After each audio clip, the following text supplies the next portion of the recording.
Graça e paz, amados irmãos, amada igreja, é com muita alegria que mais uma vez nós estamos aqui diante da palavra do nosso Deus para darmos inclusive uma sequência aqui a tudo que nós temos estudado, nas últimas quartas-feiras, baseado aqui no texto de Atos dos Apóstolos, no que eu espero, irmãos, que esteja sendo bem edificante para a sua vida, para a sua casa, para o seu lar, e de forma bem específica para a Igreja do Senhor Jesus e principalmente nesse momento que nós temos vivido, algo que nós não esperávamos para a nossa vida, mas que de repente nos tirou, do nosso lugar comum, nos tirou ali de uma determinada situação onde estávamos acomodados e de repente uma mudança vem e temos que aprender a lidar com ela. Algo, irmãos, guardado as devidas proporções, bem parecido com aquilo que aconteceu à igreja primitiva e de forma bem direta ali com os apóstolos e mais direto ainda com a vida do apóstolo Paulo, irmãos. Então, são lições, creio eu, grandiosas e bem, digamos assim, bem necessárias, para nós que vivemos hoje neste presente século e diante de tudo aquilo que nós temos passado. Hoje, irmãos, nós vamos então, de fato, dar continuidade, Paulo ainda era aqui, neste momento, em Atos capítulo 24, que nós veremos hoje do versículo 24 até o versículo 27, ali pouquíssimos versículos nós iremos avaliar hoje. Paulo, ele ainda era prisioneiro ali em Cesareia. No versículo 24 diz que, passados alguns dias, vindo Félix com Drusila, sua mulher, que era judia, mandou chamar Paulo e passou a ouvi-lo a respeito da fé em Cristo Jesus. Já somos informados, irmãos, aqui de cara, de que algum tempo já havia se passado. Isto desde a audiência diante do governador Félix, ali uma audiência onde alguns homens judeus se colocaram contra Paulo, até aqui este momento, Então o texto já diz, passados alguns dias. Até então, irmãos, não é explicitado quanto tempo havia se passado. Nós entendemos que seria desde essa audiência de Tértulo e os judeus ali vindo contra Paulo diante de Félix. Também é nos dito que o governador Félix, ele era casado, mas de forma bem específica. O nome da sua esposa era Drusila. Essa Drusila, ela era filha de Herodes Agripa I, o mesmo lá de Atos, capítulo 12, versículo 1 até o versículo 23, e era irmã de Herodes Agripa II, o mesmo que será descrito em Atos 25, versículo 13, e Atos 26, versículo de número 3. E também era irmã de Berenice, a que é citada em Atos 25, versículo 13. Então, Drusila, e aqui uma informação muito importante para nós, ela havia deixado Azizo, que era rei de Emesa, lá na Síria, justamente deixou para se casar com Félix. Então nós percebemos aqui algo que será muito importante, inclusive para o nosso entendimento, ainda hoje, irmãos, que o relacionamento desses dois surgiu de uma forma muito estranha. Ela havia deixado um casamento para ali se unir então ao Félix. Uma curiosidade é que Drusila, ela provavelmente tenha morrido junto com o seu filho Agripa na erupção do vulcão Vesúvio, ali na cidade de Pompeia, em 79 depois de Cristo. Mas bem, irmãos, algo que nos importa ainda mais é o fato de que ela é apresentada aqui como sendo uma judia, e essa é uma informação que consta aqui no verso 24, vindo Félix com Drusila, sua mulher, que era judia. E talvez, irmãos, justamente por isso, por ser uma judia, somado também a uma curiosidade, então Félix e Drusila pedem para que Paulo seja trazido até a presença deles com o intuito de ouvirem-no falar sobre Jesus. Digamos, irmãos, que no que diz respeito a essa situação, digamos que surge uma oportunidade a Paulo de, fazendo uso do dom das palavras que ele tinha, então ele pregaria a palavra ali de forma, digamos assim, esta era a oportunidade, de forma a mudar um ambiente que era opressor até então para um outro ambiente que seria contrito e que lhe levasse talvez até mesmo a uma soltura, né? Ele estava tendo uma oportunidade que poucos prisioneiros, ou talvez nenhum prisioneiro, tivesse. E como é que Paulo, então, ele faz uso desta oportunidade? O versículo 25, da parte A, diz que Paulo, dissertando, no caso ele, né, acerca da justiça, do domínio próprio e do juízo vindouro. Então, Paulo, ele divide ali, né, aquele seu evangelismo pessoal em 3 pontinhos. Então, ele ali, né, tendo a oportunidade de falar com Félix e com Drusila, ele divide o seu evangelismo pessoal em 3 pontinhos. Primeiro, ele fala sobre a justiça. Segundo, ele prega sobre domínio próprio. E terceiro, ele fala sobre o juízo vindouro do Senhor. Quer dizer, irmãos, nós poderíamos afirmar que Paulo, ele resolve pregar naquele momento, naquela oportunidade, o que seria uma mensagem que comumente nós chamamos de mensagem cajado, né? Uma mensagem dura. E detalhe, irmãos, uma cajadada com o endereço certo, né? Porque se nós prestarmos atenção nesses 3 pontinhos abordados por Paulo, eram assuntos que precisamente Félix e Drusila necessitavam ouvir, né? Sobre justiça, sobre domínio próprio, sobre juízo divino vindouro, irmãos. Lembremos-nos como foi que eles dois se uniram, né? Mas a questão é, quem levantaria essas questões diante do governador, diante de sua esposa, né? Quem falaria aquele governador e a sua esposa sobre tais assuntos? E detalhe, e na posição de Paulo, que era prisioneiro, ele seria o mais indicado a fazê-lo? Então podemos concluir, irmãos, que Paulo, ele não falou de maneira a granjear ali, né, a simpatia daqueles dois, mas muito mais para incluir uma convicção. Ele, parece-nos, né, queria aproveitar a oportunidade para, ao invés de adquirir algo a seu favor, lucrar, né, digamos assim, lucrar algo para o mérito do Senhor. Em vez de pensar em si mesmo, ele pensou muito mais no Evangelho do Senhor Jesus. A sua vida já estava garantida, né, diante do Pai, né?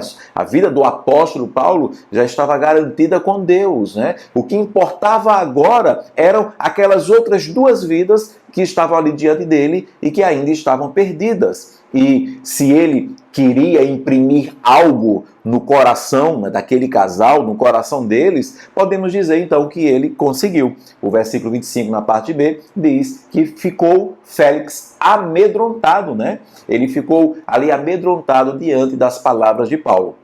Podemos, inclusive, irmãos, aqui comparar com a atitude de Herodes Antipas diante das palavras de João, no caso, João Batista, né? Lá em Marcos capítulo 6, versículo 20. Porque Herodes temia a João, sabendo que era homem justo e santo e o tinha em segurança. E quando o ouvia, ficava perplexo, escutando de boa mente. Né? A título de reflexão, irmãos, e já um adiantamento aqui das aplicações que faremos à igreja, será, irmãos, que esse medo pelas verdades bíblicas não deveria ser restaurado nos dias atuais? É uma pergunta que eu faço, irmãos. Eu digo, irmãos, naqueles ímpios que hoje zombam muito do nosso Deus, né?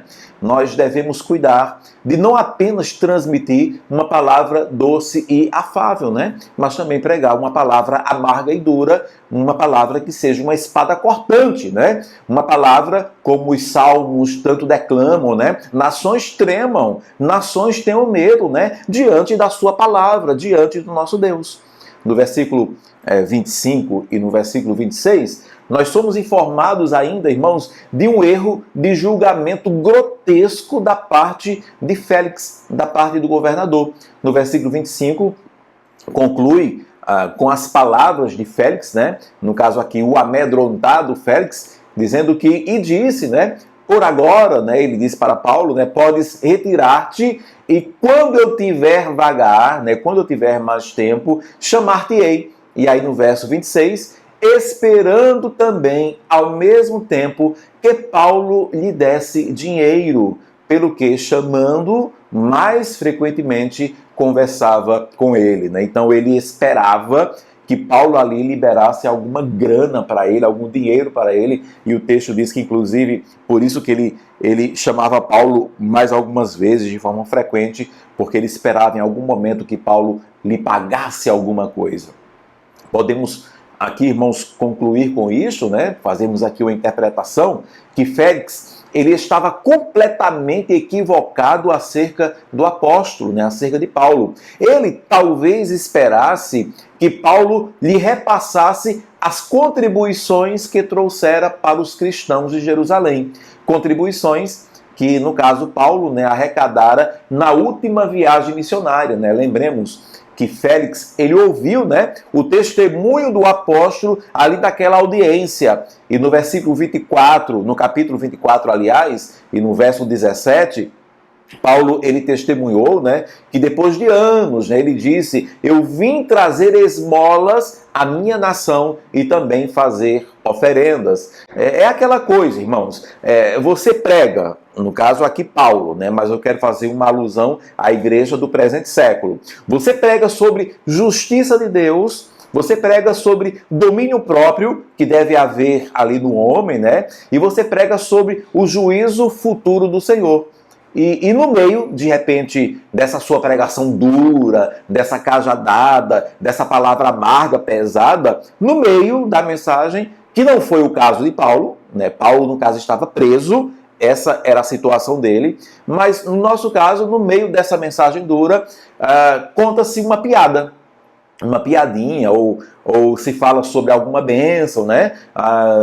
Jesus, ele julgará, digamos assim, ele virá e o Senhor Deus, ele julgará o mundo, alguns serão lançados no inferno, mas aí a gente de repente no meio, mas você pode reverter isso, né? Sua vida pode ser transformada, a gente promete alguma coisa, alguma bênção, conta uma piadinha, só para a mensagem não ficar muito pesada, né? Para fazer aquela gracinha, para tornar a coisa mais amena. Aí de repente, irmãos, o que é que sobra para a nossa audiência? O que é que vai sobrar? O que é que vai ficar? Ainda que se fale sobre justiça, ainda que se fale sobre domínio próprio do homem, ainda que se fale sobre o juízo vindouro da parte do Senhor. O que é que se sobra? Geralmente, irmãos, o que fica é aquela gracinha, é aquela piada, é aquela bênção. Venha que Jesus vai te curar, venha que Jesus vai fazer uma bênção na sua vida. E as pessoas frequentemente voltam, estão distantes de Deus. Aí as pessoas frequentemente vão voltar por quê? Porque querem uma bênção para casa, querem uma cura, porque estão enfermos, etc. e tal. No caso de Félix, mesmo tendo sido impactado pela mensagem, porque ele ficou amedrontado, só ficou na cabeça dele, irmãos, de fato, a grana, né? O dinheiro que Paulo havia testemunhado que trouxera. É só isso que ficou na mente dele, irmãos. Paulo estava ali falando com ele até ficava amedrontado, porque a palavra realmente, a palavra de Deus, ela fala. A palavra de Deus, ela cumpre o seu propósito. A palavra de Deus, de acordo com ela mesma, não volta vazia. Ou seja, ou ela salva ou ela condena. Nesse caso, a palavra estava condenando, ela estava cumprindo sim o seu propósito. Mas ali, ao final, Félix só guardava Atos 24, 17. Paulo trouxe dinheiro. E é isso que ele precisa me dar, é isso que ele vai me dar em dado momento, né? Equivocadamente, a confissão de Paulo em Atos 24, 17, lhe trouxe a ideia que na mesma fonte, onde havia ali, né, ofertas, né, as esmolas que Paulo trouxera, né, que nessa mesma fonte haveria fundos suficientes para um pagamento de suborno. É isso que ele esperava. Então não é diferente de tantos outros que vêm para a casa do Senhor, vêm para a presença de Deus, esperando só bênçãos e outras coisas. Geralmente, esses, quando conseguem essas bênçãos, não permanecem firmes no caminho do Senhor. Irmãos, isso comprovadamente, ou quando se decepcionam, quando ainda permanecem presos, digamos assim, ou enfermos, ou desempregados, eles não conseguem permanecer por muito tempo, dando glória a Deus, que para eles poderia mudar tudo, é o que a igreja promete, Deus vai te abençoar, Deus vai abrir uma porta de emprego, Deus vai te curar, e de repente, quando não acontece, ficam muito decepcionados. Obviamente, irmãos, que no caso de Félix aqui, ele se decepcionou. Tanto que, irmãos, percebamos aqui uma determinada nuance aqui no texto. O versículo 27, na parte A, diz que 2 anos mais tarde, né? Então, passaram-se, irmãos, 2 anos. Veja só. Que era, irmãos, o período máximo, né? Então, Paulo só não passou mais tempo preso, inclusive esquecido, né?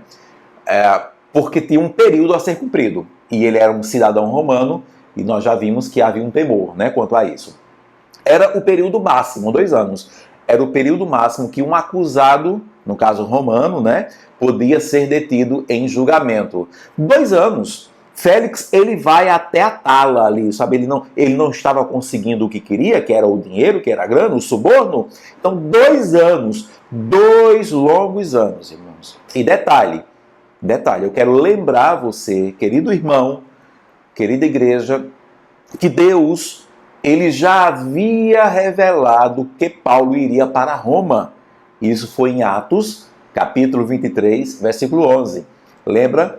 Quando Paulo, assim que ele sai do Sinédrio, e ele volta para a prisão do comandante, ali em Jerusalém, e o Senhor Jesus, né, fala o Senhor, nós entendemos que é o Senhor Jesus, ele aparece do lado de Paulo, dentro da cela, e diz para ele, coragem, né, coragem, e importa que você passe por tudo isso, e inclusive, da mesma forma que você se portou aqui em Jerusalém diante desse julgamento, que você também se porte quando chegares a Roma, que era um sonho de Paulo, e a Roma, né, era um sonho. Ele já havia escrito uma carta aos romanos, inclusive deixando claro que almejava muito ir ter com eles, mas ele não havia ainda estado em Roma, ele queria muito ir a Roma. Irmãos, 2 anos, Deus prometera a ele que ele iria para Roma, mas 2 anos preso, irmãos, 2 anos. Até é dito, irmãos, né, nos dias atuais, né, que aquilo que Deus promete, ele cumpre. E é verdade, irmãos, aquilo que Deus promete, ele cumpre. Mas, meus irmãos, 2 anos, 2 anos, e não apenas isso, 2 longos anos, porque eu e você podemos até dizer assim, tem muito tempo que eu estou esperando, né, uma bênção de Deus, que Ele me cure, que Ele abra uma porta de emprego, que Ele me ajude. Eu e você podemos até falar assim, irmãos. Mas Paulo, irmãos, 2 longos anos preso. Não era só 2 longos anos, mas era 2 longos anos preso.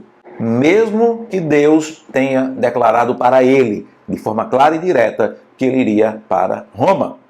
E aí, o versículo 27, para finalizar então por hoje, né, diz que Félix, ele teve por sucessor um homem, né, um novo governador chamado Pórcio Festo, e conclui ainda que, querendo Félix assegurar o apoio dos judeus, ele manteve Paulo encarcerado, né? E como nós já vimos, por 2 longos anos. 2 coisas aqui, irmãos, acerca desse versículo 27, né, e algumas informações que ele nos traz. A primeira delas é que aqui, irmãos, é mais um ato de politicagem, né?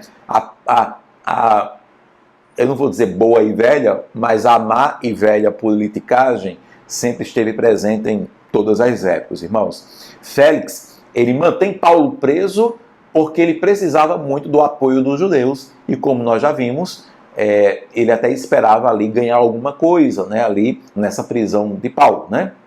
Na realidade, estava muito mais, irmãos, para querer recuperar o apoio dos judeus, né? Porque no caso Félix, devido aos tumultos que houveram ali em Cesareia, alguns tumultos, né? Ele havia permitido em dado momento que tropas ali romanas saqueassem as melhores casas judias. Então a convivência dele com os judeus não andava muito boa. Então ele queria recuperar esse prestígio. E segundo, a segunda coisa que podemos tirar aqui do versículo 27 é sobre esse novo governador, o Pórcio Festo, né? Ele era, historicamente falando, né, bem diferente de Félix. Ele foi tido, aliás, como um homem justo e um governador honesto, né? Inclusive, a sua história vai comprovar isso, né, através de um ato final, né? Porque ele governou apenas por 2 anos antes de morrer. Então ele governou pouquíssimo tempo, né? E acredito eu, por ser justo e por ser honesto, né? Políticos justos e honestos, olha, ou se corrompem, ou, assim, não duram muito tempo. Nós podemos ver isso avaliando, inclusive, a história do mundo, né? A história do nosso próprio país. Daquilo que julgamos, claro, por serem justos e honestos, porque nós acreditamos, obviamente, nas histórias que são nos repassadas, ok, irmãos? Mas aqui, para nós finalizarmos então por hoje, algumas aplicações à igreja diante desse texto aqui de Atos, capítulo 24 até o verso de número 27. A primeira aplicação que fica, irmãos, é que a mensagem deve ser pregada em sua totalidade. A mensagem da cruz, a mensagem do Evangelho, a mensagem do Senhor Jesus, da palavra de Deus, deve ser pregada em sua totalidade. A leve e pesada mensagem do Evangelho tem que ser levada a todos, irmãos. O mundo precisa tremer diante da justiça do nosso Deus. Precisa ter noção vívida de que carece urgentemente do Senhor e não o contrário, né? Essa ideia que às vezes até, digamos assim, pessoas que têm uma certa qualidade de vida, né? Pessoas que já, digamos assim, alcançaram um nível social altíssimo, ou pessoas de muita fama, né? Quando são evangelizadas, às vezes, irmãos, há um empenho tão grande, irmãos, da igreja que evangeliza essas pessoas, para que elas se sintam importantes, né? No sentido de você é importante para Deus. É quase como se Jesus precisa de você. Se essa pessoa famosa se converter, então vai ser muito bom para Jesus, porque ela vai chegar em lugares que Jesus não chegaria. Que é isso, irmãos? Não. Deus não precisa de ninguém. O Evangelho não precisa de ninguém. Nós, o homem, é quem precisa do Evangelho do Senhor Jesus. Não é Jesus que anda à procura das pessoas. Nós é quem precisávamos estar rastejando aos pés do Senhor Jesus. A mensagem precisa sim apontar para uma redenção, para um perdão, para uma renovação, para uma transformação, para uma conversão, mas também a mesma mensagem precisa falar de uma condenação. E detalhe, a todos, grandes e pequenos, né? Simples e complexos, ricos ou pobres, brancos, negros, pardos, amarelos, não importa. A mensagem é a todos. Aquele que mora num grande palácio, até aquele que mora numa favela, numa comunidade, numa casinha simples. A palavra, a mesma, deve ser pregada a todos, de redenção e também de condenação. A palavra de Deus deve aliviar aqueles que se arrependem. Como quem diz assim, ufa, escapei, ai de mim, se não fosse Jesus eu não mereço, mas eu escapei. Mas a mensagem também deve amedrontar aqueles que se fazem condenados por ela, que zombam da palavra de Deus. A segunda aplicação que podemos tirar desse texto é que a oportunidade chega a qualquer momento, né? O quanto que Paulo ganharia se ele aproveitasse aquela oportunidade, irmãos, que surgiu diante dele. Como deveria ter sido, no caso o apóstolo, né, mais inclusivo aquele casal ali tão poderoso que estava diante dele, né? Félix, ele tinha o poder para libertar Paulo, irmãos. Ele tinha esse poder. Drusila, como nós já vimos, ela tinha ligações políticas fortíssimas. Primeiro, ela era judia. Segundo, a família dela era a família de homens que lideravam ali, sabe, a família Agripa, que era poderosíssima. É como se eu preso viesse, digamos assim, o governador do estado diante de mim e ele tivesse o poder ali para me libertar, sabe? É como se eu, morando em alguma região do mundo onde ainda há, digamos assim, a pena de morte, né, ali instituída, e eu estivesse no corredor da morte, sendo culpado. E aí, no dia da minha execução, eu não sei se você sabe disso, mas fica aguardando-se até um determinado horário ali, o determinado horário da execução, uma ligação do governador do estado ou do presidente. Inclusive isso aconteceu no final ali do mandato do Trump, né? Do Donald Trump, aí o ex-presidente americano. Aconteceu no último dia dele ali ainda no cargo, ele perdoar pessoas que estavam no corredor da morte. Sabe? Então, de repente, eu estou ali preso no corredor da morte, chega diante de mim o presidente da República e ele tem o poder para me libertar. E ele diz assim, me fale alguma coisa. E em vez de eu dizer lisonjas a ele, parabenizá-lo, em vez de eu ser inclusivo com ele, eu dizia assim, não, eu quero falar para vocês sobre a justiça, sobre o domínio próprio e sobre o juízo vindouro do Senhor. Inclusive eu fazendo menções sobre a vida dele particular, sobre o casamento dele, sobre a falta de domínio próprio no que diz respeito ao homem. Foi o que Paulo fez, irmãos. Paulo, ele viu sim ali uma oportunidade, mas não seria aproveitada a seu favor, e sim em favor do Evangelho. Em favor do Evangelho. Nós, irmãos, enquanto igreja, né, deste presente século, deste momento, né, nós somos comumente postos contra uma parede, irmãos. Somos provados por ímpios que nos testam com perguntas perniciosas, né? Se respondemos ali como a palavra nos diz e nos ensina, nós sabemos, perderemos amigos, seremos acusados de intolerância, seremos odiados. Se respondemos não tão diretamente assim, que é o que muitas vezes acontece, a gente fica meio em cima do muro, nós seremos apenas evasivos nas nossas palavras. Encontraremos, digamos assim, um meio termo, nem quente, né, nem frio, que nos fará alcançar uma aceitação mais abrangente. É quando os ímpios vêm à nossa audiência e nos perguntam, mas você acredita nisso? Você acredita que esse tipo de gente vai para o inferno? Você acredita que a Bíblia proíbe determinada prática? Aí muitos, e eu ouso dizer, a igreja desse presente momento fica no meio do muro, com medo, sabe? Você acredita que Deus pode estar castigando o mundo com essa pandemia? Aí vem a igreja que pregou tantos anos, por tantos anos. Quando não havia pandemia,